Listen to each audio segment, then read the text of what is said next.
y hoy toca, cómo no, Andy Warhol.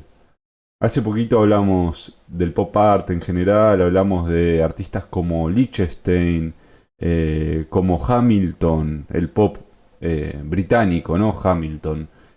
Y hoy nos toca Warhol, nos toca Estados Unidos, nos toca eh, ese pop que tanto nos llegó, ¿no? Nos toca Marilyn, nos toca las latas de sopa Campbell, nos toca la fama, ese mundo, la factoría, la fábrica, ese espacio de trabajo de Warhol y de encuentro con celebridades. Nos toca una vida excéntrica también, una vida muy llamativa, un arte muy espectacular. Podríamos hablar de la espectacularización del arte y Warhol es, me parece, uno de los pioneros en eso, en hacer del arte un show. Él entendía al arte como un juego. No, a veces uno le agrega mucho misticismo al arte de Warhol, uno le quiere dar interpretaciones o sobreinterpreta a Warhol. Y Warhol simplemente jugaba. Jugaba y era vivo, hacía negocio también, eso hay que decirlo, y eso lo dice él mismo. Él habla del negocio como un arte y del arte como un negocio. Hay citas textuales suyas hablando de eso. Pero habla también de una época. Va adelantado a una época, a su época. No va adelantado, va en sintonía. Va como a la vanguardia. El arte pop es eso. Es la esencia de la vida en ese momento. Es la sociedad de consumo. Warhol identifica lo que pasaba en su sociedad en Estados Unidos en los 60, en los 70 a la perfección y lo hace arte. Es lo cotidiano, es la producción en masa, es la fama, es todo eso, ¿no? Así que vamos a empezar por el comienzo, claro, ¿no? Andy Warhol nació en el año 1928, que suena viejo, ¿no? Uno pensaría que es menos tiempo, y fue el cuarto hijo de dos padres que eran emigrantes austrohúngaros, Ondrej Warhola y Julia Sabacá. Tengo ahí anotados los nombres porque son complicados. Emigraron a Estados Unidos. Ellos eran de lo que actualmente es el norte de Eslovenia. Y llegó el padre a trabajar en una mina de carbón a Estados Unidos. Es interesante esto, que el apellido del padre y el apellido de Andy Warhol en realidad es Warhola con una A. Pero Warhol, que era, era un vivo con esto de la imagen, era inteligente, se sacó la A, hizo su apellido un poquito más corto para que sea un poquito más no sé si más accesible o más fácil de identificar, ¿no? Voy a ir leyendo los comentarios mientras tanto, mientras hablo, pero bueno, él hace eso, él de muy chico está enfermo, Andy Warhol, eh, tiene una enfermedad conocida como el baile de San Vito o la coria de Sydenham. Esto lo tengo todo anotado porque son cosas que yo no conozco muy bien, pero era una enfermedad que aparentemente generaba movimientos incontrolados de las extremidades y ciertos problemas de pigmentación en la piel. Esto a Warhol lo marcó mucho, afectó mucho su vida, y sin duda lo orientó en este camino del arte particularmente. En primer lugar lo volvió muy hipocondríaco. Él siempre a lo largo de su vida fue muy temeroso de los hospitales, por ejemplo, y de los médicos. Pero pasó una buena parte de su infancia postrado, tirado en una cama. Esto inevitablemente lo llevó a conectarse con otras cosas, más hacia adentro, con el dibujo, por ejemplo. Fue ahí que empezó a dibujar mucho, y también escuchaba mucho la radio, estaba muy en contacto con eso que pasaba en el espectáculo, ¿no? Con la radio, bueno, la televisión vino un poco después, pero dice que coleccionaba imágenes también de estrellas de cine que ponía como alrededor de su cama. Él mismo dice que fue muy importante esta etapa en el desarrollo de su personalidad y sus habilidades. Bueno, y sus gustos, ni hablar. Él, mucho tiempo después, dice que, por ejemplo, habla de Los Ángeles, dice que Los Ángeles es plástico, ¿no?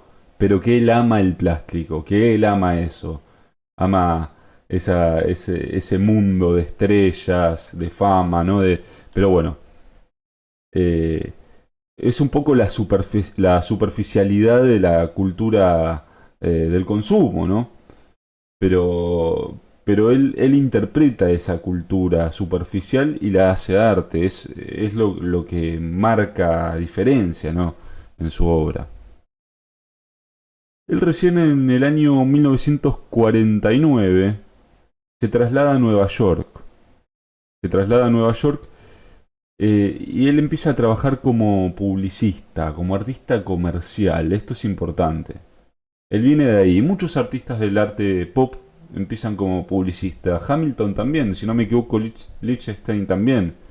No estoy seguro, pero sí, Warhol empieza como publicista.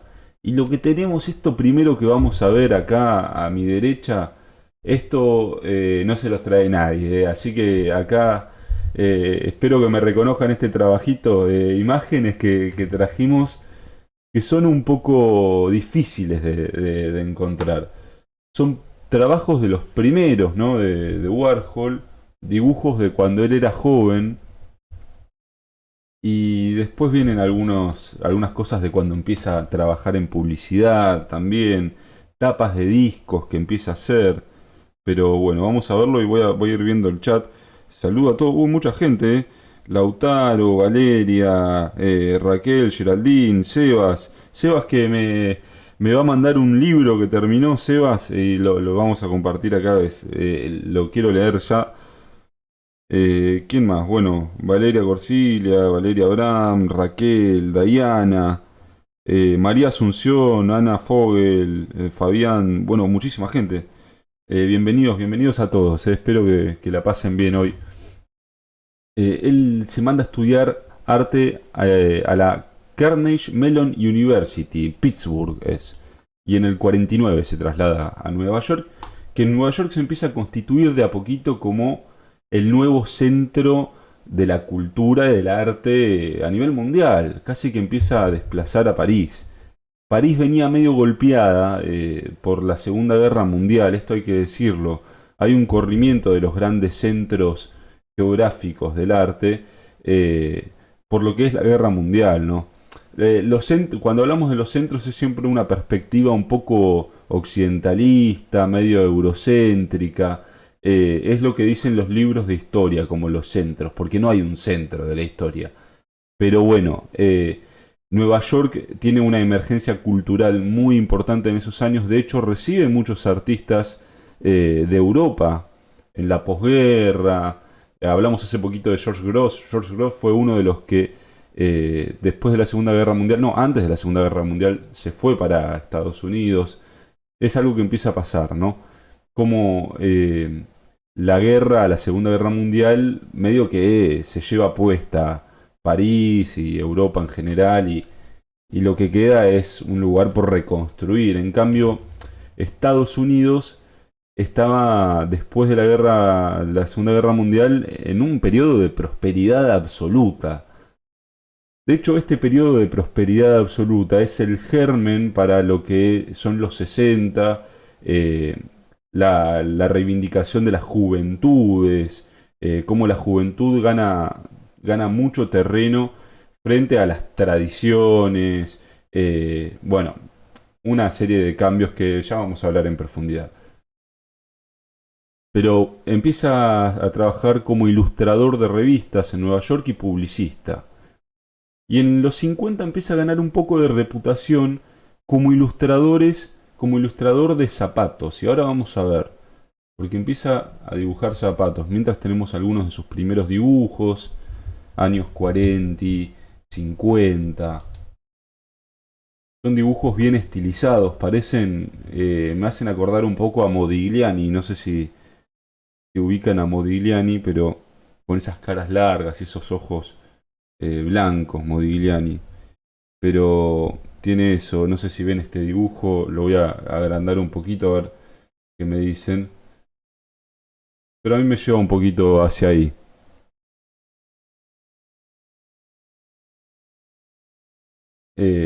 Miren, ¿ves? Es como, hay una onda Modigliani ahí, no, no sé qué les parece, o si estoy delirando yo, pero bueno, es esto.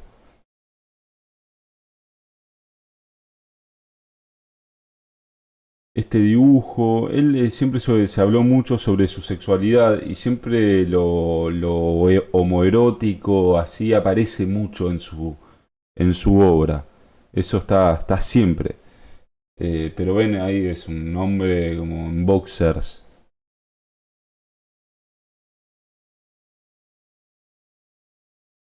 Este que tiene como los testículos marcados en el, en el pantalón, ¿lo ven? Pero bueno, eh, son súper interesantes estos dibujos, estos primeros dibujos de Warhol, porque es algo que uno no suele ver de Warhol. A uno le llega la Marilyn, las latas de sopa Campbell, los retratos, los grabados, ¿no? Pero estos primeros dibujos siempre quedaron ahí un poco corridos. Pero acá hay un germen, ¿no? Estamos hablando de un tipo que dibujaba, de un tipo que había estudiado arte, a veces se lo menosprecia, ¿no? Pero bueno, acá Laura dice, tiene reminiscencias a Modigliani y a las máscaras africanas de los museos europeos. Es verdad eso. Qué loco las máscaras africanas de los museos europeos. Ahí tenemos para discutir también, para hablar. Gracias a los encuentros en esta plataforma, dice Valeria. Gracias, Valeria. El arte une. Total. Me gusta mucho cuando haces especiales de artistas. Gracias. A mí me gusta, disfruto mucho estos especiales de artistas particularmente. A veces vamos variando, a veces hacemos mix con varios artistas o algún tema más general, porque obviamente son charlas que llevan más trabajo previo. Recontra, sí, sí, tal cual. Bueno, entonces la pegamos con lo de Modigliani. Pero sí, sí, están las reminiscencias ahí a Modigliani. Ahí está, en estos rostros, en estos retratos. Pero bueno. Y él empieza a trabajar para una marca de zapatos que se llama Miller, como la cerveza. Y ganó como cierta reputación haciendo estas ilustraciones de zapatos. También hizo portadas de revistas para The New Yorker, para Vogue. Es decir, trabajaba bien, ¿eh? Tenía su lindo trabajito, Warhol. Miren, acá tenemos los zapatos. A ver, vamos a achicarlo un poquito acá. Tuki. Con un texto abajo que, a ver qué dice. Bueno, no alcanzo a leer, no importa. Miren esto, es interesante este trabajo, ¿no? Con estos patrones. Y también antes de meternos en esto que les va a gustar, a los que les gusta la música y si les gusta el jazz les va a gustar esto, en estos años hizo un librito que es muy interesante. Puse la foto y me quedó medio, iba acá la imagen, pero quedó medio, debe haber quedado medio perdida entre las imágenes, que se llamaba 25 gatos llamados Sam y una vagina azul. En inglés es 25 cats name Sam, name sin D, no named, name. Porque la caligrafía de todo ese libro y el título lo escribió la madre, que la madre era inmigrante, y se ve que se olvidó de ponerle la D. En vez de poner named, puso name. Y Warhol lo dejó así. Pero bueno, le da como su gracia, su mística. Como el disco de Oasis, Standing on Shoulder of Giants, que es Shoulders, y él puso Shoulder, puso sin la S. Porque Noel Gallagher cuando lo escribió estaba borracho, cuenta la historia. Bueno, es una historia similar. No importa, un dato de color.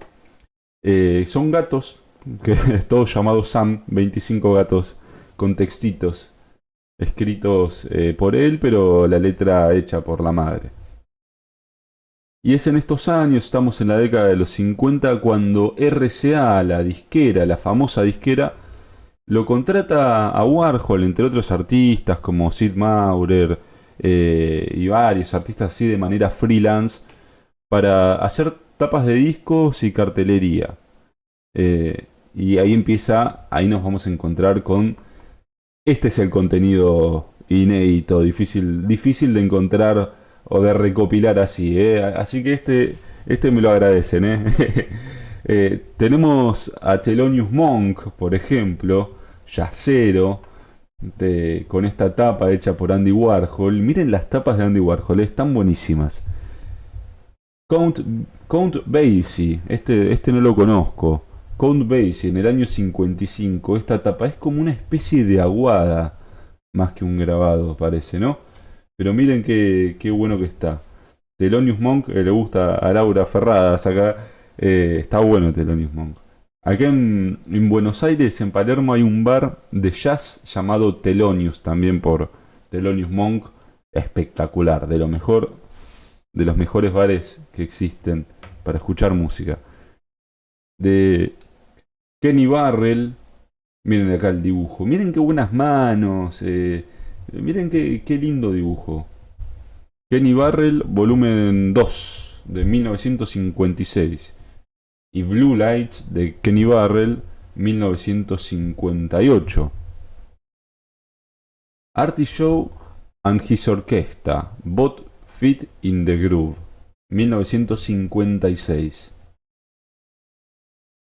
Night Beat, de Frank Lovejoy. Esto es del 49. Miren el dibujo, qué bueno. Díganme si hay alguno que les guste particularmente. J.J. Johnson, Kay Winding and Vinnie Green, Trombone by Free. Está bueno. Parece... hay como una cosa medio vanguardista, medio... hay como cosas de las vanguardias acá, en esta manera de dibujar tan particular. Hay como cierto africanismo, ahí lo dijeron, creo que Laura vos lo dijiste. Cierta herencia de la cultura africana llevada a estos dibujos, particularmente a este, ¿no? ¿Qué más tenemos? Miren este es todo texto. Es muy particular este. Este es Moondog, The Story of Moondog, de 1957. Hay que tomarse el tiempo de leerlo, a ver qué dice esto.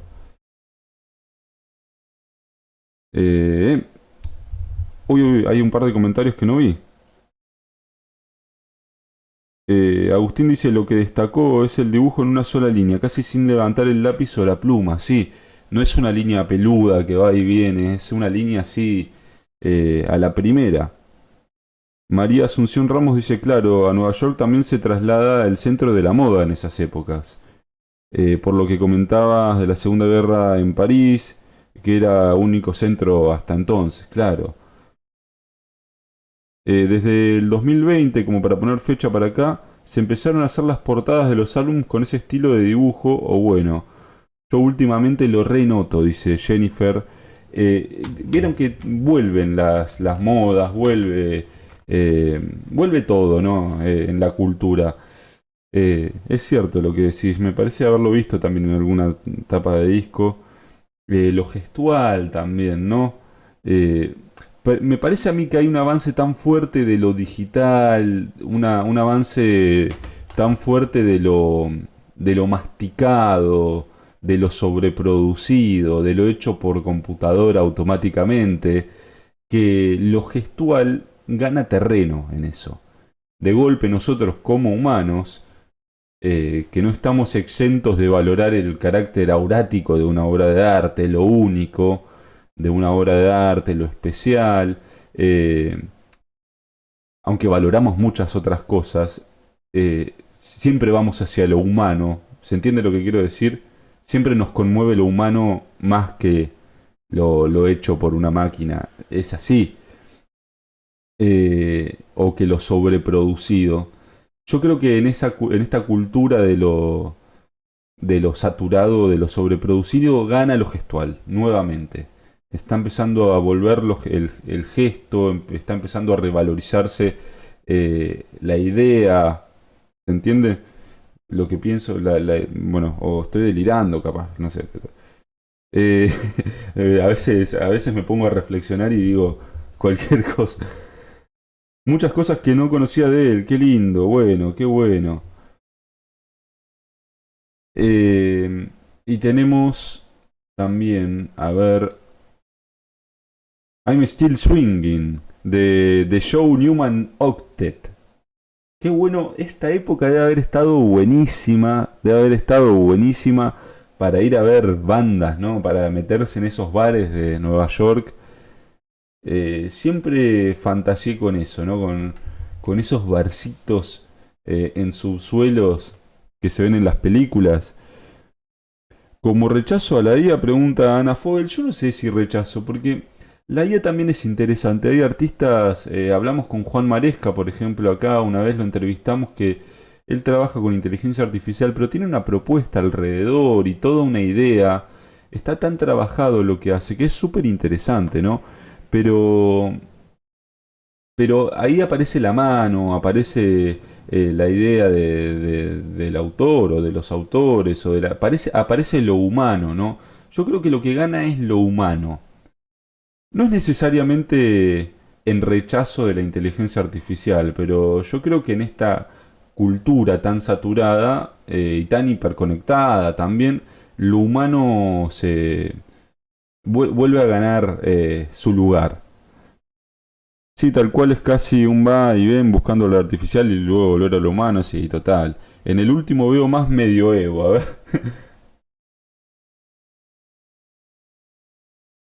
Puede ser, sí, sí, tenés razón. Hola, saludos desde Tucumán, Argentina. Bueno, un saludo grande a Tucumán, qué lindo, me encantaría ir a Tucumán, la verdad. I'm Still Swinging tenemos de Andy Warhol, Cool Gabriels, tenemos un montón de tapas de estos años hechas para RCA. Cuando Warhol trabajaba así, freelance, haciendo tapas y cartelería para RCA. Estos son los primeros años suyos trabajando así, ¿no? Cool Gabriels, tenemos este Johnny Griffin de Congregation, Blue Note de, miren, 1957. Estos son varios artistas, Progressive Piano. Miren qué lindo esto. Y también la estética del collage empieza a aparecer, empieza a pegar objetos, recortes, ¿no? Bueno, habíamos dicho, ¿qué es lo que pasaba en estos años? Llegamos a los 60, ¿no? Posguerra y prosperidad económica en un primer lugar. Se termina la Segunda Guerra Mundial y Estados Unidos empieza a sentir esa prosperidad económica. Eso permitió de alguna manera un mayor acceso a la educación, al ocio. eh, y también esto va acompañado de la cultura de masas. Va acompañado de la televisión, va acompañado del cine, va acompañado eh, de esta gran cultura que empieza a afectar a la sociedad, quieran o no, eh, empieza a llegar a las juventudes también. Eric Hobsbawm, que es un gran historiador, acá tengo una cita, dice, la década de 1960 fue testigo de una economía global en expansión que proporcionó las bases para la revolución cultural. En los 60 se da eso, una revolución cultural, que es también una revolución juvenil, podemos decir. Eh, los jóvenes empiezan a crear su propia cultura, con sus propios valores y su propio estilo. Se convierten de alguna forma en una fuerza social muy pujante, muy ascendente, que desafía sin duda todo lo tradicional. Estamos hablando de que en los 60 aparecen los Beatles, los Rolling Stones, aparece el hipismo, movimientos por la paz. eh, la generación Beat es de los 60 también, ¿o no? ¿O me equivoco? La generación Beat de Jack Kerouac, Allen Ginsberg, que empiezan a romper con las normas, pero de la escritura. Bueno, es muy de romper normas los 60. La generación Beat, por ejemplo, Jack Kerouac escribía casi 100 puntos, puntos y aparte, era todo, era escritura espontánea. casi lo que salía, lo que iba surgiendo, y de golpe empezaba a escribir y abría una ventana y empezaba a hablar de otra cosa, y después se acordaba de otra cosa y se metía por ahí y seguía hablando, y después volvía. Así era Jack Kerouac, era espectacular, se los recomiendo a todos. Bastante se ve la cocaína en su forma de escribir, eso hay que decirlo también, pero es súper interesante. Trovadores, jajaja, dice, en el último veo, también pienso que se está valorando el arte majestual, dice Julieta. Lo pregnante de las imágenes no necesita colores en alguna de sus obras, un genio. Y total.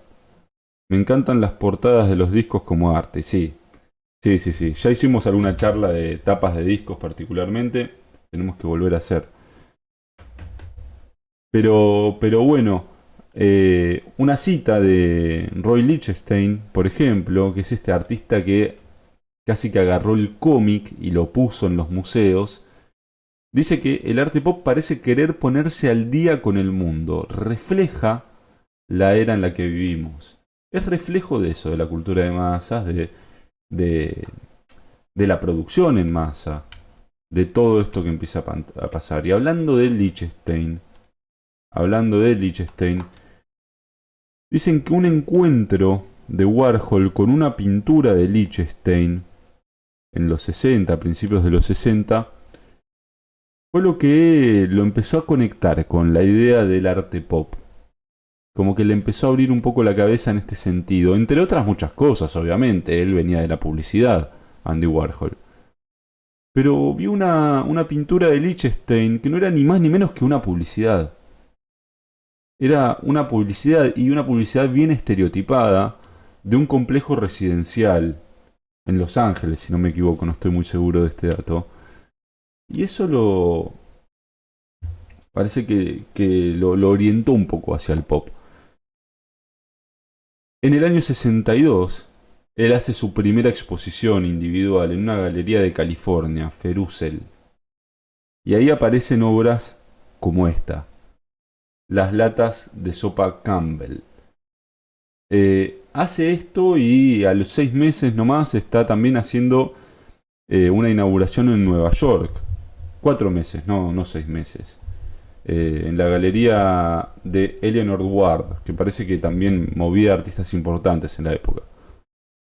Y tenemos las latas de sopa Campbell como una obra bien paradigmática de Warhol, una obra que todos vimos, y no es una obra, en realidad son 32 o es una obra de 32 partes, 32 lienzos, son serigrafías, son las 32 variedades de latas de sopa Campbell, cada uno de 50 centímetros de alto y 40 de ancho.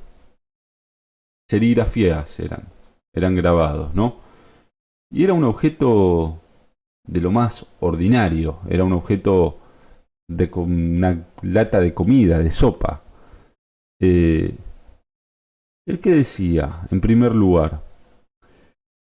Él pensaba que lo más banal, lo más vulgar podía, al transportarse al lienzo, al llevarse a un museo, a una galería, incluso convertirse en arte. Esto es un pensamiento interesante. Acá hay una herencia casi dadaísta, ¿no?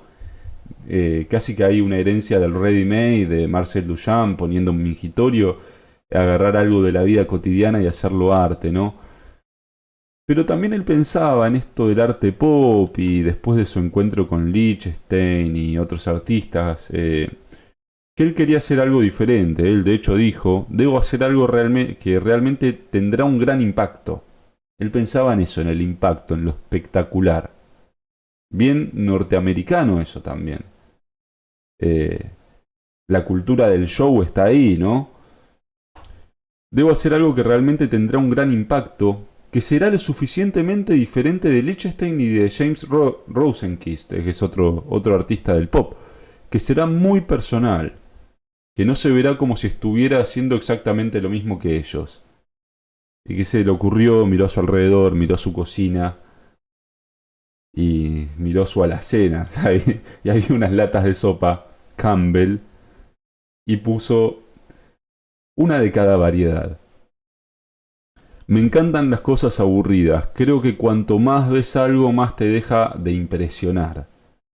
Cuando ves un cuadro de mis latas de sopas Campbell una y otra vez, pierdes la fascinación inicial y simplemente te acostumbras a él.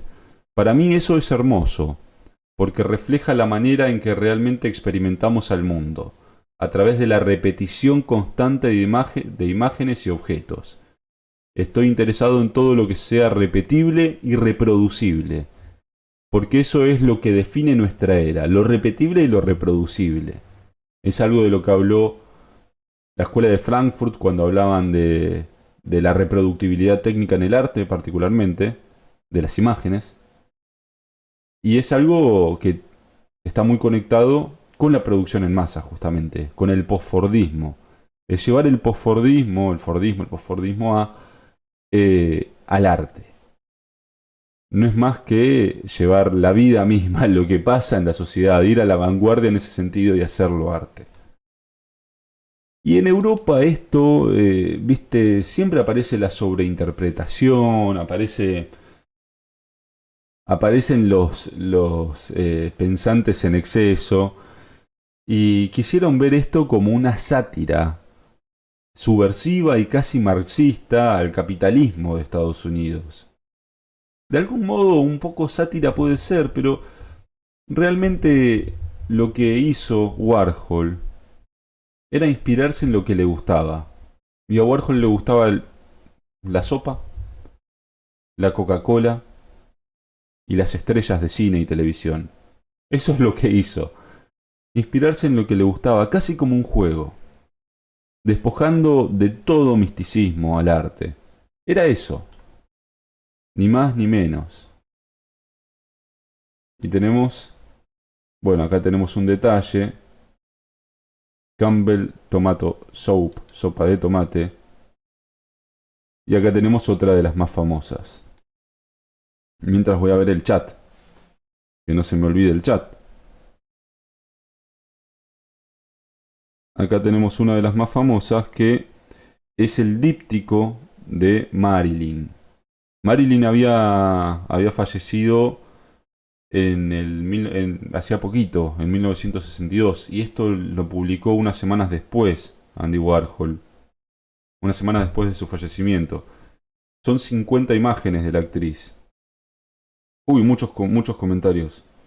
Qué ganas de hacer estos viajes en el tiempo como en la peli Medianoche en París para vivir estas vanguardias.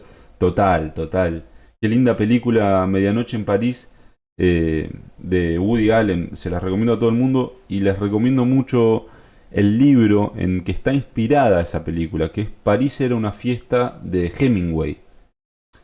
Cuenta justamente en esa época los encuentros de Hemingway en París con otros escritores, artistas del momento, como Scott Fitzgerald, James Joyce, que es el que escribió Ulises. Bueno, es súper interesante. Estaba Picasso por ahí. Eh, Woody Allen se inspiró mucho en eso, en París era una fiesta de Hemingway, para la película Medianoche en París. Sí, peliculón, dice Paola, peliculón. Me encantan las películas de Woody Allen, la verdad que no tienen desperdicio. El arte siempre va a reflejar el cambio social y cultural. Somos parte importante de la historia del mundo, total. El valor de lo cotidiano, bien rupturista, tanto con la imagen como con el soporte que utilizaba también. Lo repetible y reproducible tiene también que ver con nuestra cotidianeidad. Vi la peli, dice Valeria, genial, sí, es un peliculón. Marilyn había hecho una foto para una película que se estrenó en el 53, que se llamaba Niágara. La foto es la siguiente, la vamos a ver. Y Andy Warhol casi que se apropió de esta foto. Acá aparece algo que es el apropiacionismo en el arte, cómo nos podemos apropiar de imágenes ajenas o otras obras de arte, y hacerlas propias. Y en este caso hizo este díptico. Son dos obras separadas, conforman una, ¿no? Una Marilyn a puro color y otra en blanco y negro, borroneada. que la interpretación que le dan algunos críticos es que el lado izquierdo habla de la vida, de lo glamuroso de su vida, y el lado derecho habla de su muerte. Leí varias interpretaciones que dicen lo mismo. Me parece que Andy Warhol no dijo nada al respecto y a veces creo que se sobreanaliza, pero bueno. Y hablando de lo cotidiano y su gusto por lo cotidiano y cómo hacía de lo cotidiano una obra de arte, tenemos 100 botellas de Coca-Cola verdes. Eso es interesante también. Se la pasaba tomando Coca-Cola. Andy. Bueno, y la otra no, también. Tenemos Coca-Cola 3 acá. Y esto que vamos a ver ahora es The Factory. ¿Qué es The Factory? The Factory es el lugar donde Andy Warhol trabajaba, su taller. En 1963 abre The Factory en Nueva York. The Factory funciona hasta 1968. The Factory significa la fábrica.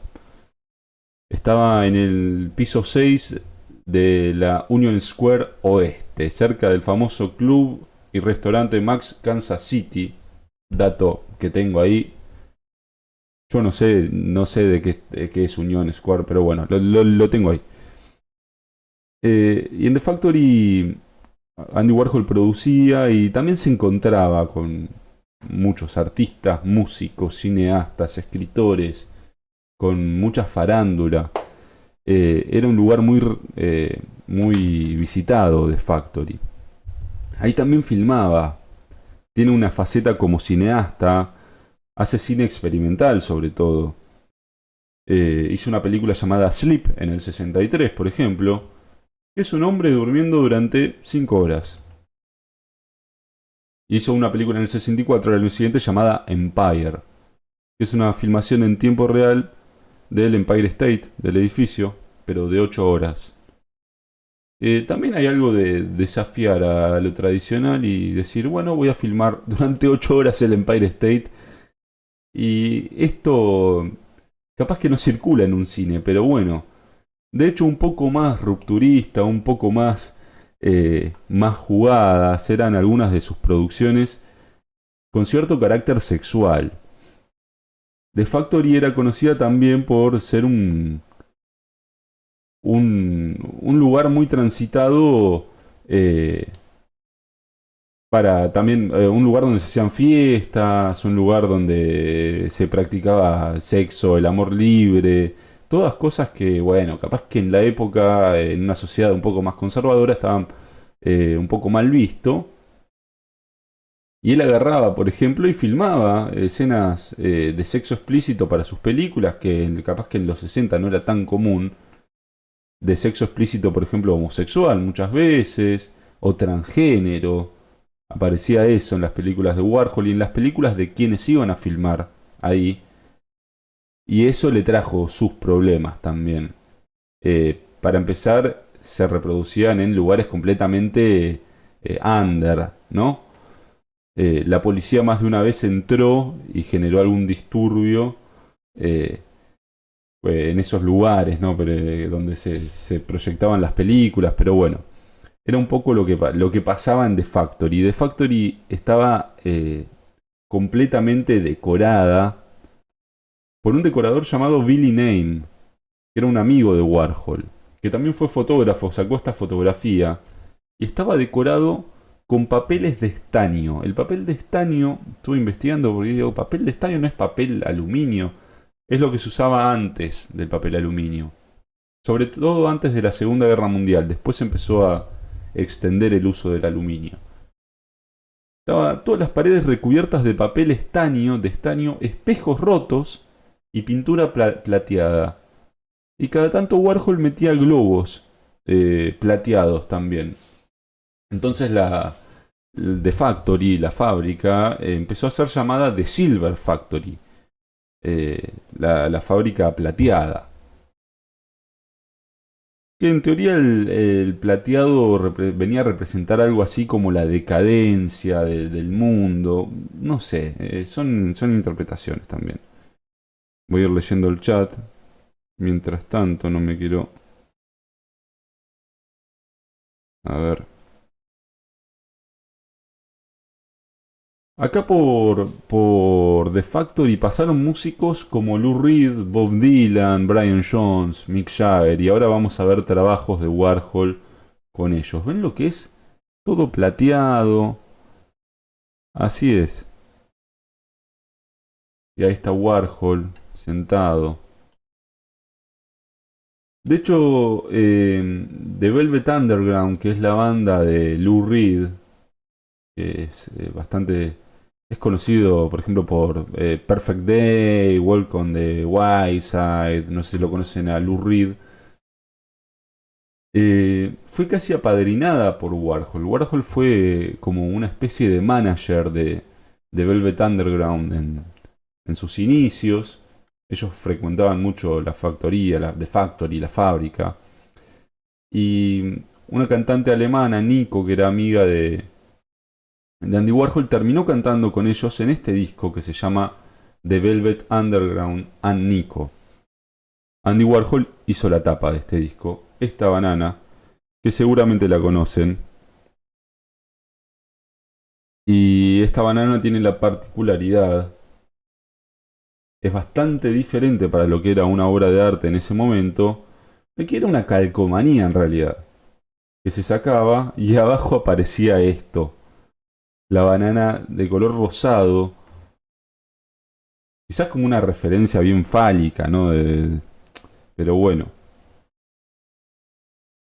esto es lo que hizo Warhol con The Velvet Underground and Nico. Este disco, este disco que hizo, que publicó The Velvet Underground, es un disco que vendió poco. Vendió 30.000 copias nada más. Sin embargo, hoy por lo icónico de su imagen, hay que decir, en gran parte, y por también lo rupturista de la banda, que tenía un sonido muy particular, una manera de hacer canciones muy particular, influenció gran parte de lo que fue el rock alternativo después. Lou Reed y The Velvet Underground son una influencia para muchísimas de las bandas que vinieron, que siguieron. De hecho, dicen que los 30.000 compradores de este disco armaron sus propias bandas.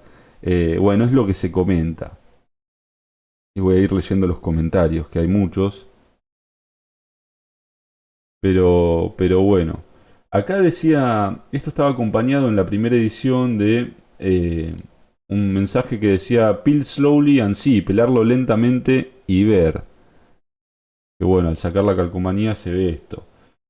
MGM, que era la discográfica, tuvo que invertir bastante más para hacer estos discos. Esto encareció mucho el proceso, pero al saber que estaba Andy Warhol detrás de esto, que ya era conocido, se decidió a hacerlo, a invertir y bueno, las copias originales hoy en día son carísimas de esto. Pero bueno, a ver los mensajes.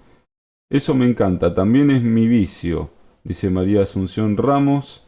La Coca-Cola debe ser, no sé, yo también, ahí tenemos un problema en común. Jaja, dice Jimena, buenas noches Laura. Quizás lo de que trabajó en publicidad influyó en eso. Sí, es muy icónico todo lo que hace, es como muy reconocible. Nuestra Marta Minujina habrá andado por la fábrica. Me, me parece que sí, ¿eh?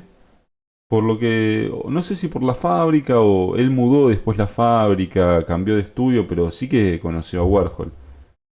Marilyn Monroe por Andy Warhol, el icónico retrato de la actriz estadounidense, se vende por el precio récord de 195 millones de dólares. Cierto eso.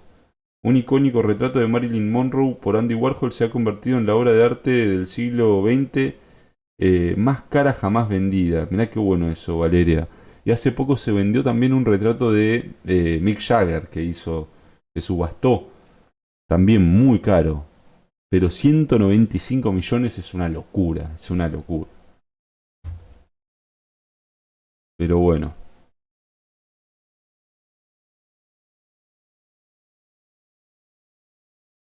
Y entre otras tapas, tengo que una cita de Hamilton que me parece que viene a representar también un poco de lo que es esto del arte pop, de lo que es esta cultura.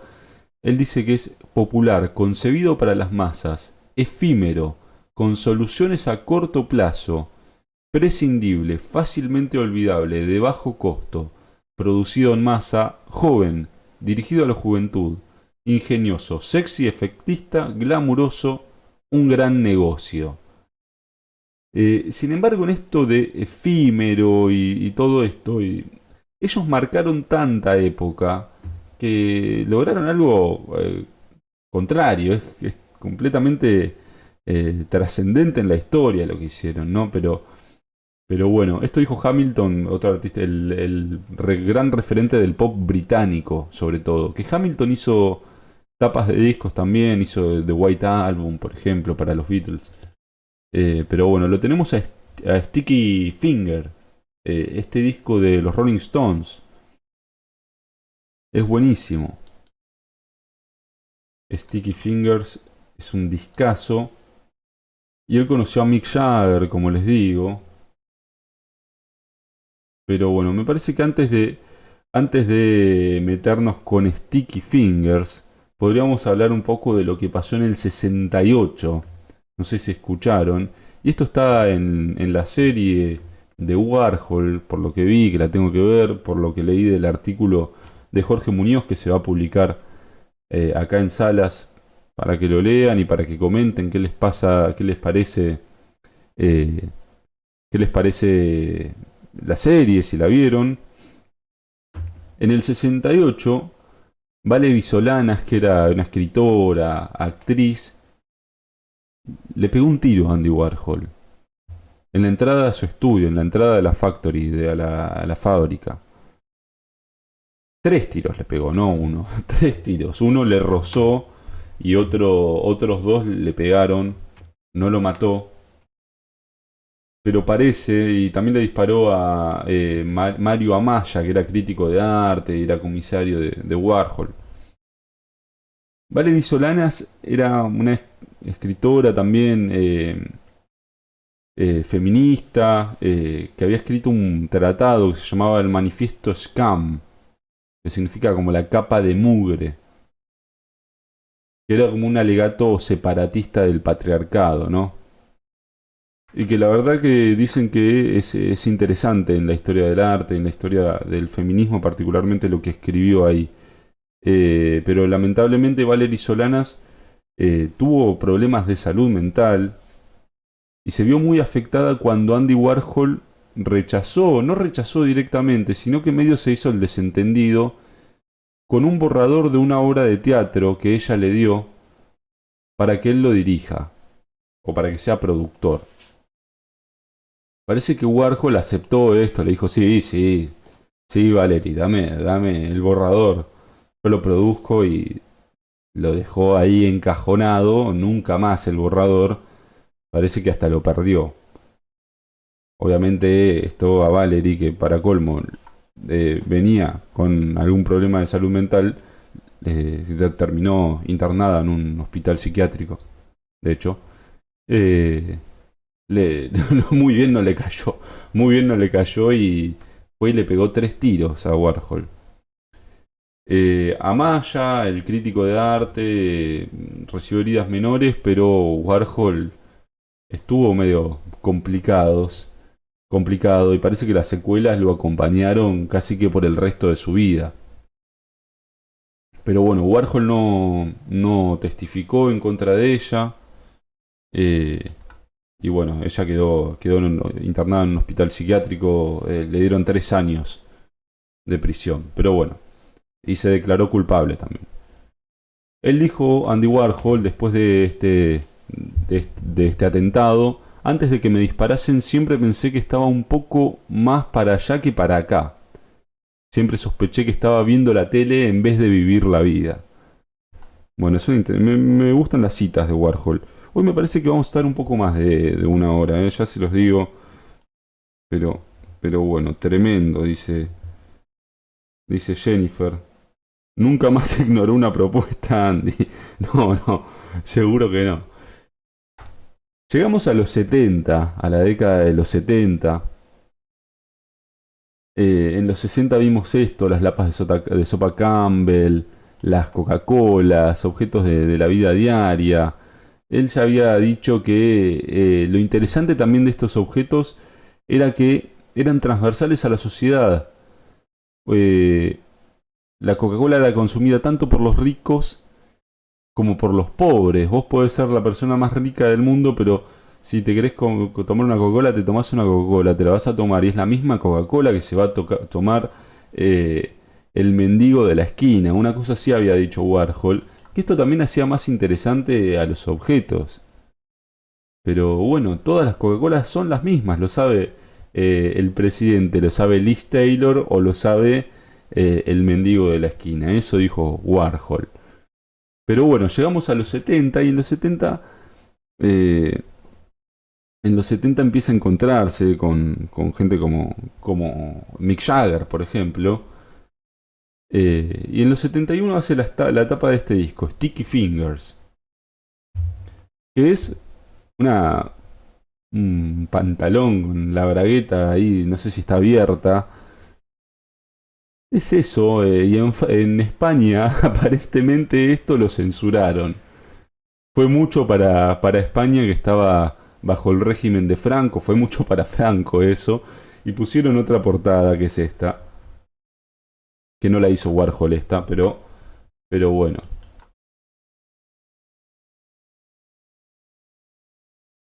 Y tenemos también un retrato a Mick Jagger, que es interesante porque es medio andrógino, ¿no? Como lo hace, como lo pinta Jagger, pero bueno. Hablando de la amistad de Andy y Marta Minujín, Warhol compartieron una amistad cuando se conocieron en una galería de arte durante su estancia en Nueva York. Junto a él, Minujín compartió el ambiente artístico de los años 80. De hecho, en 1985, la artista argentina realizó la famosa obra fotográfica en la que pagó a Andy Warhol la deuda externa argentina con choclos, según las palabras de Minujín, el oro latinoamericano. Que Marta Minujín es una genia, total, es una genia. El otro día hablamos del Partenón de los libros prohibidos, pero tenemos que hacer una charla solo de Marta Minujín también, ¿eh? A ver si la podemos entrevistar. No me digan que no estaría bueno. Qué hermoso, dice Jimena. Creo que tiene Andy un libro de frases y citas que está muy bueno. Ah, eso no lo sé. Eso habría que buscarlo. Pero está bueno, ¿no? El retrato de Andy. La verdad que es un tipo muy capo, ¿viste? Miren lo que es esto. La forma de retratarlo. Nadie lo retrató así a Mick Jagger, seguro. Este Jagger más andrógino, ¿no? Y, a ver, porque en el año 71 también hizo la tapa de ¿qué disco? De Imagine de John Lennon, que es una fotografía no es un grabado. Es una fotografía, además tiene la particularidad de ser una fotografía que está muy sobreexpuesta, ¿no? Agarra mucha iluminación, mucha luz la cámara, está sobreexpuesta. Eso le da un efecto como de granulado también. Se ve que le debe haber subido la sensibilidad a la cámara, no sé igual las cámaras de esa época cómo trabajarían, pero muy, muy sobreexpuesta también que parece como que está en un ambiente como medio onírico John Lennon. Hay como una niebla parece sobre John Lennon. Y vamos a pasar porque también, muchos años después, en el 86, hizo la tapa con John Lennon de Men Love Avenue, de este disco, 15 años después. Y ya en los 70 tenemos retratos de famosos como Michael Jackson. Y acá tenemos una foto de Andy Warhol con Michael Jackson.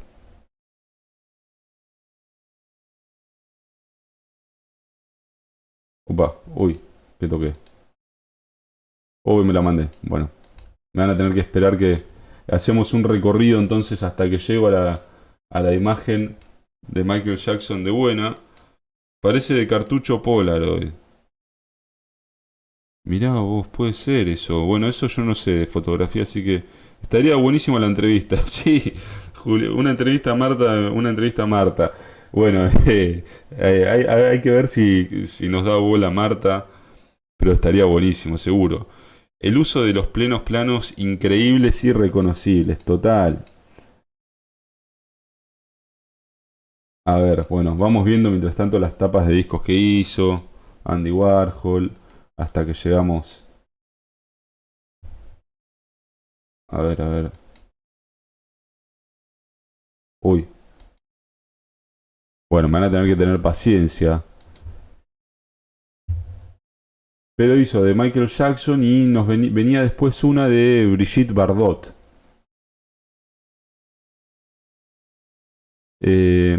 En el año 69 fundó la revista Interview. Y años más tarde, en el 75, se publicó un texto en la revista esta Interview que se llamaba La filosofía de Andy Warhol, donde dice algo que ya les comenté que me parece súper interesante, que es hacer dinero es arte, y el trabajo es arte, y un buen negocio es el mejor arte. Parece que era muy bueno con los negocios Warhol y que dejó como una herencia importante. No se la deliró para nada. O sí se la deliró, pero hizo muy buenos negocios. Eh, y en los 70 le empezaron a pedir esto. Casi que fundó un movimiento, por casualidad, que es el Art Car. Art Car, o auto artístico. Porque BMW le pidió que decore un auto, que es este auto, el BMW M1. Esto no lo había hecho nadie aparentemente. O capaz que lo que nos cuenta la historia del arte es que Warhol fue el primero en hacer esto, no sabemos, capaz que alguien lo hizo antes, pero eh, capaz que es el auto así, más significativo. Pero nos encontramos con esto, de BMW. Vamos llegando a los 80 y es interesante porque la crítica en los 80 medio que le empieza a pegar un poco, como que ya estaba visto, ya estaba hecho lo que había hecho Andy Warhol.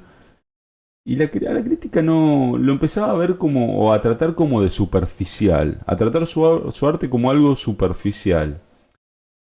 Resulta que otros críticos, otros pensadores, ponen en virtud en realidad lo superficial de Andy Warhol. Lo superficial en realidad es lo que hace grande a Andy Warhol. ¿Qué es ser superficial? Es hablar, bueno, hablar eso, de los famosos, hablar de la sociedad de consumo, de los objetos de consumo, pintar un auto, qué poca profundidad hay en pintar un auto, en llenarlo de plenos planos, de color. Bueno, Andy Warhol es reflejo total, su obra es reflejo total de lo que pasaba en el mundo, de lo que pasaba en Estados Unidos, no en el mundo. Una sociedad superficial, una sociedad que Andy Warhol además adoraba, a la que Andy Warhol le gustaba. Él dijo, amo Los Ángeles, amo Hollywood, son tan hermosos. Todo es plástico, pero yo amo el plástico. Quiero ser plástico. Y lo superficial se convierte así en virtud, porque es el reflejo perfecto de esa sociedad a través del arte. Eso es el arte pop, y por eso hoy lo recordamos a Warhol. Hay quien dice, acá tengo una cita interesante, es Warhol ha capturado algo esencial sobre el Zeitgeist. El Zeitgeist es el espíritu de época, de la cultura americana de los 70. ¿Qué es eso? Es la esencia de la cultura estadounidense de los 70, justamente lo que hace lo superficial. Por eso, voy a ver el chat. A ver. Y estas obras que tenemos acá, ya queda poquito, porque en los 80 empieza a hacer algo, esto les va a gustar, a los que les gusta el arte del Renacimiento les va a gustar mucho, que es que empieza a hacer detalles de pinturas renacentistas. agarra pinturas del Renacimiento, agarra un detallecito de esas pinturas y las hace estos grabados espectaculares. Y en este caso tenemos a la Anunciación de Leonardo da Vinci, que es esta obra. Esto empieza a hacerlo en los 80. La Anunciación de Leonardo. Tenemos también el Nacimiento de Venus de Botticelli, que miren qué bueno que está. Se le dio por hacer eso, por apropiarse de estas obras renacentistas. Y tenemos una obra que a mí me encanta, que es San Jorge y el Dragón de Uccello, que es de 1460. Es como la segunda generación del Renacimiento italiano, si no me equivoco. Uccello, me pueden corregir igual si le pifio. ¿Qué es esta obra? Con una perspectiva que va más por superposición, por sacar detalle al fondo, más atmosférica, por gradiente de tamaño y no tanto por esa perspectiva geométrico lineal. ¿Ven lo que pasa acá? Bueno, no importa, otro día hablamos del Renacimiento. ¿Cuándo murió Warhol? Murió en el 86, si no me equivoco. Ahora tengo el dato exacto, no me sale la fecha. Pero para ir terminando con Warhol, porque en realidad para ir terminando más o menos, porque tenemos una de las cosas más fascinantes de su obra. En el 87 murió, si no me equivoco. Que es su encuentro en los años 80 con el gran Basquiat. Basquiat era joven. Basquiat es un artista que murió a los 27 años, como uno de los padres o de los personajes más importantes del neoexpresionismo. Este arte tan directo, tan expresivo. Basquiat, un tipo que trabajó mucho en la calle, pero también mucho en formatos más tradicionales. Y Warhol y Basquiat se conocieron aparentemente a través de un marchante de arte suizo. Basquiat, un artista emergente, Warhol súper consagrado. Pero trabajaron juntos, colaboraron, hicieron varios trabajos entre el 44 y el 45.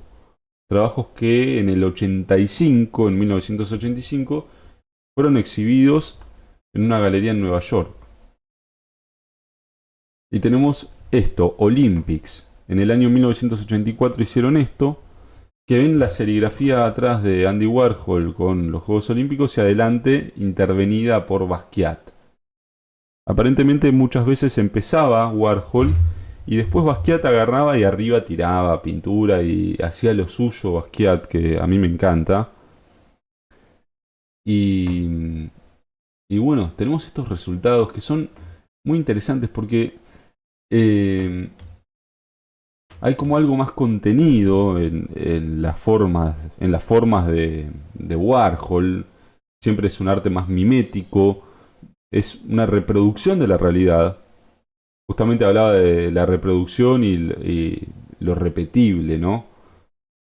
Y Warhol lo trasladaba, le daba color, lo reproducía, pero era mimética la obra de Warhol.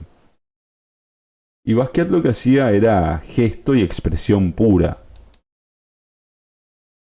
casi como un niño, y nos encontramos con esto. Esta obra se llama Zenith. Esta obra fue vendida muy cara, si no me equivoco. Tenemos Arm and Hammer 2. Tenemos el logo de esto que se llama Arm and Hammer. Y del otro lado el logo pero intervenido por Basquiat, así. Hay un saxo ahí. Buenísimo. Y tenemos esta obra que se llama Paramount. Es directamente Warhol, es directamente Basquiat sobre la sociedad de consumo, sobre los iconos populares, los grandes iconos populares. Me encanta la obra de Basquiat, dice Julieta, la Venus le quedó divina. 6 coches que entraron en la historia del arte, un BMW decorado por Andy Warhol, un Rolls Royce pintado al gusto de John Lennon, el Cadillac que Dalí regaló a Gala coches convertidos en lienzos. Pablo Ruiz Picasso ya había pintado e incluso firmado personalmente un automóvil de la marca francesa. Fue en 1958. Qué bueno este aporte, qué bueno este aporte, tenemos que buscarlo y tenemos que agregarlo a una charla, porque es interesante esto de los autos intervenidos. Gracias, gracias por el comentario. Y nos vemos, nos encontramos con que en 1986 pinta sus dos últimos retratos. El retrato de Lenin y el retrato de Mao Zedong. Porque en el año 1987 Andy Warhol muere. Estaba recuperando de una enfermedad de vesícula. Les acabo de spoilear la serie de Andy Warhol. Miren qué cosa. Eh, se operó de una de la vesícula. Se estaba recuperando sin dificultades, aparentemente todo bien. Pero tuvo una arritmia posoperatoria y falleció. También Andy Warhol un poco negado, muy hipocondríaco, muy negado a la atención médica. Se dice que eso habrá afectado. Habíamos dicho que él era un coleccionista importante. eh, Coleccionaba muchos objetos, los guardaba en cajas que él llamaba cajas del tiempo. Objetos de todo tipo, desde joyas hasta envoltorios de productos, decía, de comida que guardaba Andy Warhol. Y entre toda esa colección de cosas que Andy Warhol tenía, subastaron después de su muerte. Sotheby's, la famosa casa de subastas, Sotheby's, estuvo 9 días subastando los objetos de Andy Warhol, las pertenencias de Andy Warhol. Qué feo igual subastar todos los objetos de una persona después de que se muera, pero bueno, no importa. Subastaron todo y tenía tanto que tardaron 9 días, se hicieron 20 millones de dólares con eso. Pero además había hecho negocios, dejó como una linda herencia aparentemente. Pero bueno, creo que tenemos mucho más todavía, mucho más. Pasa como con todos los grandes artistas. Por ejemplo, tiene una serie de grabados sobre la bandera de Estados Unidos, sobre el dinero, algunos que son fotografías sobre conflictos raciales en Estados Unidos. Tiene mucha obra muy interesante Andy Warhol, pero obviamente son charlas de una hora. Yo creo que si estamos 3 horas hablando de Andy Warhol, puede ser un poco aburrido. Tenemos todo el cine de Andy Warhol también, pero bueno.